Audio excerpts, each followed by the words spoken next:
صلاح الدین ایوبی کی 17ویں قسط کے اس تجزیے میں خوش آمدید۔ اس بار کہانی ایک بالکل ہی الگ موڑ لے رہی ہے۔ یہاں کسی فتح کا جشن نہیں بلکہ خانہ جنگی کا خطرہ منڈلا رہا ہے۔ آئیے دیکھتے ہیں کہ کیسے ایک عظیم کامیابی نے اتحادیوں کو ہی ایک دوسرے کے آمنے سامنے لا کھڑا کیا ہے۔ صلاح الدین کا یہ ایک جملہ اس کی پوری شخصیت، اس کے پورے مقصد کو بیان کر دیتا ہے۔ اس کے لیے انصاف ہی سب کچھ ہے۔ امن کا مطلب ظلم پر خاموشی اختیار کرنا نہیں ہے، اور یہی وہ جذبہ ہے جو اسے ریاست کے اختیار سے ٹکرانے پر مجبور کر دے گا۔ تو ایک اتنی بڑی فتح کے بعد ہونا تو یہ چاہیے تھا کہ جشن منایا جاتا، لیکن صلاح الدین کے خیمے میں ماحول بالکل الٹ ہے۔ ایک عجیب سی خاموشی، ایک تناؤ ہے۔ ایسا لگتا ہے کہ ہر کامیابی اپنے ساتھ ایک نیا، زیادہ خطرناک چیلنج لے کر آتی ہے۔ صلاح الدین نے نہ صرف اپنے لوگوں کو بچایا بلکہ دشمن سے 1,00,000 سونے کے سکوں کا بھاری تاوان بھی واپس چھین لیا ہے۔ یہ ایک بہت بڑی کامیابی ہے، لیکن جب طاقت بڑھتی ہے تو بڑے بڑے لوگوں کی نظریں بھی آپ پر جم جاتی ہیں، اور بالکل یہی ہو رہا ہے۔ اور یہیں پر انٹری ہوتی ہے ملک مودود کی، جو ریاست کی نمائندگی کر رہے ہیں۔ ان کا صلاح الدین اور دوسرے سرداروں کو بلانا یہ کوئی شاباشی دینے کے لیے نہیں تھا، نہیں، یہ شطرنج کی بساط پر ایک چال تھی، یہ بتانے کے لیے کہ اصل طاقت کس کے ہاتھ میں ہے۔ تو ایک طرف ریاست اپنی طاقت دکھا رہی ہے، اور دوسری طرف صلاح الدین، اس کا دماغ تو کہیں اور ہی چل رہا ہے۔ وہ اس جیت پر رکنا نہیں چاہتا، اس کا ہدف بہت بڑا ہے۔ یہ الفاظ دیکھیے، وہاں لوگ پانی کے ایک گھونٹ کو ترستے ہیں۔ صلاح الدین کے لیے یہ جنگ ذاتی نہیں ہے، یہ غزہ کے ان مظلوموں کے لیے ہے جن کی تکلیف اسے سونے نہیں دیتی۔ اس کا دل ان کے ساتھ دھڑکتا ہے۔ تو اس کا پلان کیا ہے؟ بالکل صاف اور سیدھا، 3 قدم۔ پہلا، دشمن ابھی ہارا ہے، کمزور ہے، اسی وقت اس پر حملہ کرو۔ دوسرا، انہیں سنبھلنے، دوبارہ اکٹھا ہونے کا موقع ہی مت دو۔ اور تیسرا، سیدھا غزہ پر چڑھائی کرو اور مظلوموں کو آزاد کراؤ۔ یہ ایک سپہ سالار کی سوچ ہے جو موقع ضائع نہیں کرتا۔ لیکن صلاح الدین کا یہ زبردست منصوبہ سیدھا جا کر ٹکراتا ہے ریاست کی دیوار سے، اور یہیں سے شروع ہوتا ہے اصل ڈرامہ، اصل کشمکش۔ تو سوال یہ ہے کہ آخر صلاح الدین کو روک کون رہا ہے؟ دشمن تو سامنے ہے، پھر اپنے ہی کیوں راستے میں کھڑے ہیں؟ آئیے اس کشمکش کی گہرائی میں چلتے ہیں۔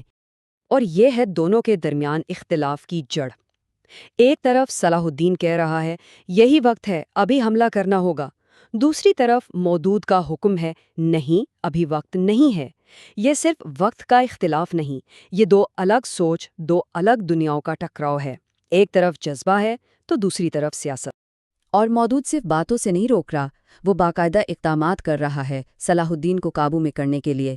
قراتگین کو زبردستی صلاح الدین کے ہی خیمے میں بٹھا دیا، دوسرے سرداروں کو آس پاس تعینات کر دیا تاکہ صلاح الدین پر نظر رکھی جا سکے۔ غزہ جانے سے صاف صاف منع کر دیا، اور آخر میں یہ اعلان کر دیا کہ اب یہاں حکم ریاست کا چلے گا، صلاح الدین کا نہیں۔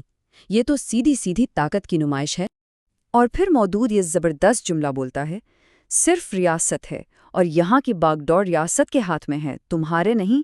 کتنی چالاکی سے اس نے صلاح الدین کے نیک ارادے کو ریاست سے بغاوت کا رنگ دے دیا ہے۔ اب اگر صلاح الدین آگے بڑھتا ہے تو وہ ہیرو نہیں، باغی کہلائے گا۔ اچھا، تو جب یہ طاقتور لوگ آپس میں ہی الجھے ہوئے ہیں تو کیا ان کا اصل دشمن سو رہا ہے؟ بالکل نہیں، وہ تو اسی موقع کی تلاش میں تھے۔ ایک طرف صلاح الدین اور مودود کی طاقت کی جنگ چل رہی ہے، اور دوسری طرف اورام اور وکٹوریہ اندھیرے میں بیٹھ کر ایک نیا، کہیں زیادہ خطرناک جال بن رہے ہیں۔ وہ جانتے ہیں کہ گھر کے لڑائی سے بہتر کوئی موقع نہیں ہوتا۔ اور ان کا منصوبہ کیا ہے؟ کوئی چھوٹا موٹا حملہ نہیں، بلکہ سیدھا جڑ پر وار۔ وہ سلجوقی سلطنت کو مفلوج کرنا چاہتے ہیں، اور اس کے لیے ان کا ہدف کون ہے؟ خود سلطان نور الدین۔ سوچئے ذرا، اگر وہ کامیاب ہو گئے تو کیا ہوگا؟ پوری سلطنت بکھر جائے گی۔ اور یہ سب ہمیں اس قسط کے سب سے دھماکے خیز لمحے پر لے آتا ہے۔ اب بات صرف بحث کی نہیں رہی، اب تلواریں نکلنے والی ہیں۔ مودود کے سردار قراتغین کی قیادت میں ریاستی حکم نامہ لے کر صلاح الدین کے خیمے کے باہر آ کھڑے ہوتے ہیں۔ ماحول اتنا کشیدہ ہے کہ ایک چنگاری بھی آگ لگا سکتی ہے۔ یہ اب سیاسی مسئلہ نہیں رہا، یہ صلاح الدین کے گھر، اس کی عزت پر حملہ ہے۔ اور صلاح الدین کا جواب بالکل دو ٹوک اور واضح ہے۔ جو کوئی بھی اس خیمے میں آئے گا وہ اپنی جہنم میں آئے گا۔ اس نے صاف بتا دیا ہے کہ وہ پیچھے نہیں ہٹے گا، چاہے اس کے لیے اسے اپنے ہی لوگوں سے لڑنا پڑے۔ اور دوسری طرف سے جواب آتا ہے، ہم دیکھیں گے کہ کون کس کو جلا کر راکھ کرتا ہے۔ بس یہاں آ کر بات ختم ہو جاتی ہے۔